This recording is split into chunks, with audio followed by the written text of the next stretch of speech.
الأجواء إيجابية إن شاء الله.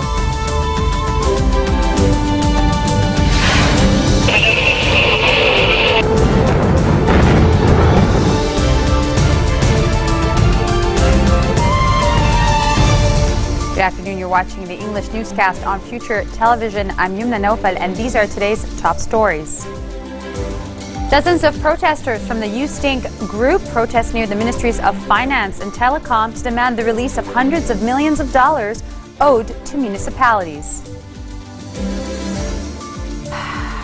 Also in Yemen, the regime is being apprehended by Houthi rebels.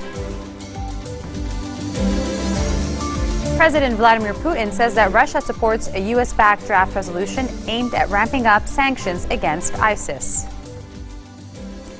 Dozens of protesters from the U-Stink group protested near the Ministries of Finance and Telecom to demand the release of hundreds of millions of dollars owed to municipalities. The protest, which took place on Bank Street in downtown Beirut, was the second in a series of actions planned for this week to pressure the government to end the trash crisis. A spokesperson for the group said, quote, "We want a transparent solution to the crisis away from mysterious deals. We're here to tell the government that the situation is dangerous and is affecting our health." The Interior Ministry on December 3rd ordered the distribution of long-awaited telecom revenues owed to municipalities and municipality unions after Cabinet approved 3 decrees in late November amounting to 1,200 billion Lebanese pounds. وضعنا الاقتصادي بالمقارنة مع الدول التي أصابتها موجات النزوح السوري، ويعرف أننا نستضيف في مدننا وقرانا ومدارسنا ومستشفياتنا وبيوتنا ما بات يفوق ثلث عدد سكان لبنان. لقد كنا وما زلنا نعول على تفهم الدول الصديقة والجهات المانحة للمترتبات الاقتصادية والاجتماعية والصحية والتربوية والأمنية لهذا الحجم الهائل من النزوح، ونأمل أن يتمكن المؤتمر المقبل في لندن من تخطي هذا التقصير بحق لبنان.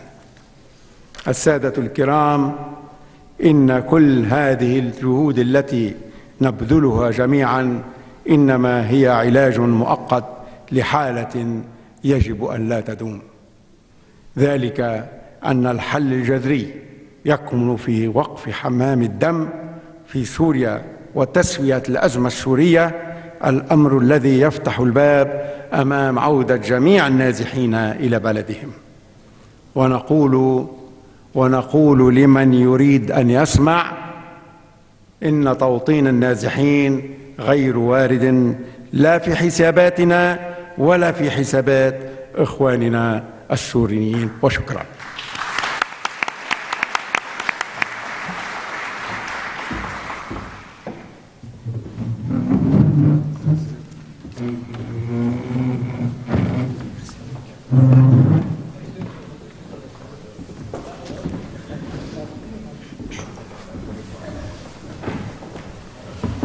No.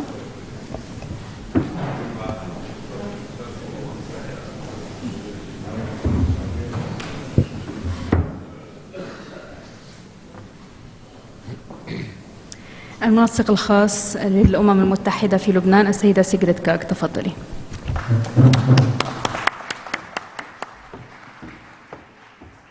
Yemeni pro-government forces and rebels completed an exchange of hundreds of detainees, an official said, amid a shaky ceasefire and as UN-sponsored peace talks in Switzerland enter their third day. We have successfully completed the process of exchanging the prisoners, according to Mukhtar al-Rabash, a member of the Prisoners Affairs Committee, which is close to the government.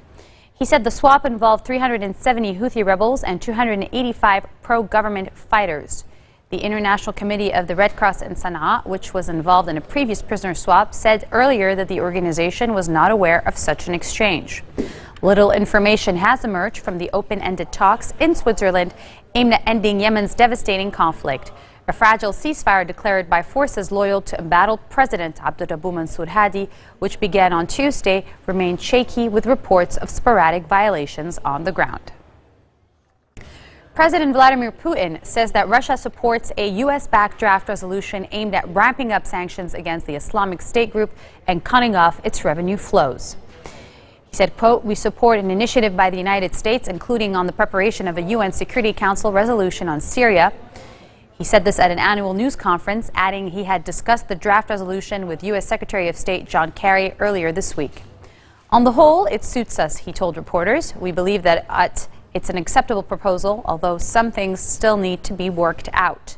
He added that he believed the Syrian authorities would also accept the draft resolution, urging both sides to compromise.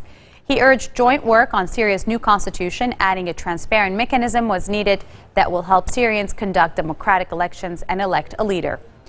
Putin on Tuesday hosted Kerry for high-stake talks, with the two agreeing on plot on whether efforts to halt Syria's 4-year civil war and hold a fresh round of international crisis talks in New York on Friday. A young Yazidi woman pleaded for the UN Security Council to wipe out ISIS after describing the torture and rape she suffered at the hands of the militants who abducted her as war booty and held her for 3 months. Nadia Murad Basi Taha, aged 21, told the 15-member council's first meeting on human trafficking that rape was used by ISIS to destroy women and girls so they could not lead a normal life.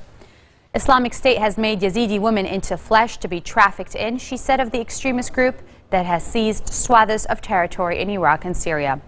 Taha said she was abducted in August last year from her village in Iraq and taken by a bus to a building in the Islamic State stronghold of Mosul, where thousands of Yazidi women and children were exchanged by militants as gifts. The UN has said that ISIS may have committed genocide in trying to wipe out the Yazidi minority and has urged the UN Security Council to refer the issue to the International Criminal Court for prosecution. Coming up next, with fans and critics giving The Force Awakens the thumbs up, cast and crew of the latest Star Wars are on the red carpet. Stay with us.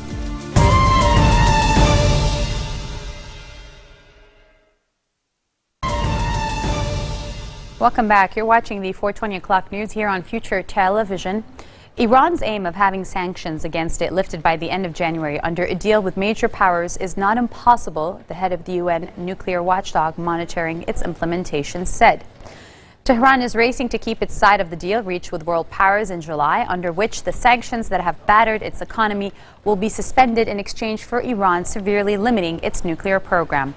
Iranian President Hassan Rouhani, who has overseen a thaw with the West, voiced hope on Wednesday that the sanctions would be removed in January, delivering one of the electoral promises of the government before elections on February 26th. International Atomic Energy Agency Director General Yukiya Amano, whose agency must verify that Iran has put the required nuclear restrictions in place for sanctions to be lifted, said that the deadline could be met. Amano has said his agency would then need a matter of weeks to verify the curbs. Canadian Prime Minister Justin Trudeau met with First Nations leaders a day after accepting a report on the abuses of the government's now defunct system of residential schools for Indigenous children. After the meeting, Trudeau said he would speak directly with Pope Francis about the Commission's recommendation that the Vatican apologize for the role of the Roman Catholic Church in the schools. The forcible separation of some 150,000 children from their families over more than 100 years was an attempt to end the existence of Aboriginals as distinct legal, social, cultural, religious, and racial entities in Canada, the long-awaited report by The Truth concluded. An extraordinary meeting this morning in which we highlighted the broad range of challenges and opportunities faced by Indigenous peoples across this country. We talked about a number of specific issues, but also engaged directly on how we're going to work together collaboratively to address these problems concretely and these opportunities concretely. This is an engagement that is going to take years, decades and generations perhaps, but it is important to start with a true sense of collaboration and partnership, and that's exactly what we cemented this morning. One of the things we saw yesterday was that different churches, including the Catholic Church, are very much engaged with the Truth and Reconciliation Commission, and I'm certainly intending to work with the Catholic Church, and including with the Holy See, to move forward on implementing that recommendation, to ask him directly to engage with this issue. Yes. With fans and critics giving The Force Awakens the thumbs up, cast and crew of the latest Star Wars film expressed huge relief as the movie rolls out in cinemas worldwide. The 7th episode of the popular sci-fi saga has won over fans globally after months of secrecy surrounding the film, billed as the biggest movie release of the year. Few details on the J.J. Abrams directed picture have been released, bar some broad character outlines in the run-up to this week's release. As reviews were publishing following an embargo, cast and crew relished the positive feedback at the movie's European premiere in London on the same day, after first hearing from the critics while traveling from Los Angeles, where The Force Awakens premiered. Veteran Star Wars actor Anthony Daniels, known for his C-3PO character, said the reviews reflected work done filming. John Boyega, who plays troubled Stormtrooper Finn, said he had not yet read reviews but was glad to hear there has been positive feedback.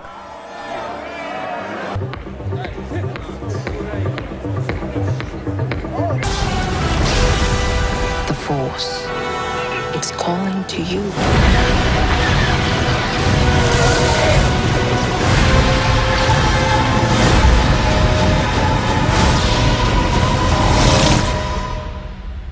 Just let it in.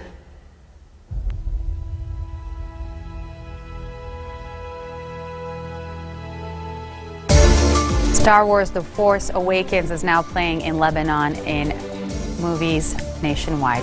This marks the end of our bulletin for today. Now for a reminder of our headlines. Dozens of protesters from the Houston Group protest near the Ministries of Finance and Telecommunication to demand the release of hundreds of dollars owed to municipalities. Yemen pro-government forces and rebels complete an exchange of hundreds of detainees amid a shaky ceasefire. And Russian President Vladimir Putin says that Russia supports a U.S.-backed draft resolution aimed at ramping up sanctions against ISIS and cutting off its revenue flows. Those are your Thursday headlines live on Future Television. For all the latest, catch us again tomorrow. Take care.